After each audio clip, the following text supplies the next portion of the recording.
ವೀಕ್ಷಕರೇ, ಶನಿವಾರದ ಎಪಿಸೋಡ್ ನ shooting complete ಆಗಿದೆ. ಕಿಚ್ಚ ಸುದೀಪ್ ಸರ್ ಅವರು ಯಾರಿಗೆ ಬೆಂಡೆತ್ತಿದ್ದಾರೆ ಮತ್ತು ಯಾರಿಗೆ ಈ ವಾರದ ಕಿಚ್ಚನ ಚಪ್ಪಾಳೆ ಕೊಟ್ಟಿದ್ದಾರೆ ಮತ್ತು ಯಾವ ಇಬ್ಬರು ಸ್ಪರ್ಧಿಗಳನ್ನು ಮೊದಲು ಸೇವ್ ಮಾಡಿದ್ದಾರೆ ಎಂದು ಈ ವಿಡಿಯೋದಲ್ಲಿ ನೋಡೋಣ. ವೀಕ್ಷಕರೇ, ನೀವಿನ್ನು ಮೊದಲ ಬಾರಿಗೆ ನಮ್ಮ ಚಾನೆಲ್ ಅನ್ನು ನೋಡುತ್ತಿದ್ದರೆ ನಮ್ಮ ಚಾನೆಲ್ ಅನ್ನು ಸಬ್ಸ್ಕ್ರೈಬ್ ಮಾಡಿ ಮತ್ತು ವಿಡಿಯೋ ಇಷ್ಟವಾದರೆ ಒಂದು ಲೈಕ್ ಕೊಡಿ. ವೀಕ್ಷಕರೇ, ಮೊದಲಿಗೆ ನಾವು ಈ ವಾರ ಯಾರಿಗೆ ಬೆಂಡೆತ್ತಿದ್ದಾರೆ ಎಂದು ನೋಡುವುದಾದರೆ, ಗಿಲ್ಲಿ, ಕಾವ್ಯ, ಧ್ರುವಂತ್, ರಾಶಿಕಾ, ರಕ್ಷಿತಾ ಮತ್ತು ಅಶ್ವಿನಿ ಗೌಡ ಅವರಿಗೆ ಈ ವಾರ ಕಿಚ್ಚ ಸುದೀಪ್ ಅವರು ಸರಿಯಾಗಿ ಬೆಂಡೆತ್ತಿದ್ದಾರೆ.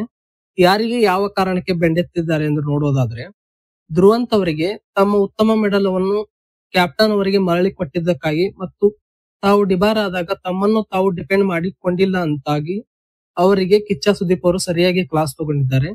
ಇನ್ನು ರಾಶಿಕಾ ಶೆಟ್ಟಿ ನೋಡೋದಾದ್ರೆ, ಇವರು ಮನೆಯಲ್ಲಿ ಪದೇ ಪದೇ ಡಿಪೆಂಡೆನ್ಸಿ ಎಂಬ ಟಾಪಿಕ್ ಅನ್ನು ಬಳಸುತ್ತಿದ್ದರು. ಹಾಗಾಗಿ ಇವರಿಗೆ ರಾಶಿಕಾ ಶೆಟ್ಟಿ ಅವರಿಗೆ ಸರಿಯಾಗಿ ಕಳೆದಿದ್ದಾರೆ. ಗಿಲ್ಲಿ ಅವರಿಗೆ ಏಕೆ ಬೈದಿದ್ದಾರೆ ಎಂದು ನೋಡುವುದಾದರೆ, ಗಿಲ್ಲಿ ಅವರು ಬ್ಲೂ ಟೀಮ್ ಬಿಟ್ಟು ರೆಡ್ ಟೀಮಿಗೆ ಸಪೋರ್ಟ್ ಮಾಡುತ್ತಿದ್ದರು ಎಂದು ಅಲಿಗೇಷನ್ ಮಾಡಿದ್ದರು. ಹಾಗಾಗಿ ಗಿಲ್ಲಿ ಅವರಿಗೆ ಕಿಚ್ಚ ಸುದೀಪ್ ಅವರು ಸರಿಯಾಗಿ ಬೈದಿದ್ದಾರೆ. ಇನ್ನು ರಕ್ಷಿತಾವನ್ನು ನೋಡುವುದಾದರೆ, ರಕ್ಷಿತಾ ಅವರು ಬೇರೆಯವರ ಜಗಳದಲ್ಲಿ ಸುಮ್ನೆ ಮಧ್ಯೆ ಹೋಗಿ ಬಾಯಿ ಹಾಕುತ್ತಿದ್ದಾರೆ ಎಂದು ರಕ್ಷಿತಾ ಅವರಿಗೆ ಬೈದಿದ್ದಾರೆ. ಇನ್ನು ಕಾವ್ಯ ಮತ್ತು ಅಶ್ವಿನಿ ಗೌಡ ಅವರು ಜೋರಾಗಿ ಜಗಳ ಆಡಿದ್ದರು. ಹಾಗಾಗಿ ಇವರಿಗೂ ಸಹ ಬೈದಿದ್ದಾರೆ. ಈ ವಾರ ಇಷ್ಟು ಜನರಿಗೆ ಕಿಚ್ಚ ಸುದೀಪ್ ಅವರು ಸರಿಯಾಗಿ ಬೆಂಡೆತ್ತಿದ್ದಾರೆ ಎಂದು ನೋಡಬಹುದು.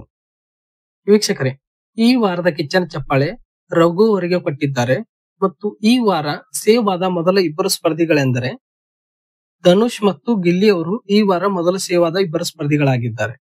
ವೀಕ್ಷಕರೇ, ಇದಾಗಿತ್ತು ಶನಿವಾರದ ಎಪಿಸೋಡ್ ಬಗ್ಗೆ ಮಾಹಿತಿ.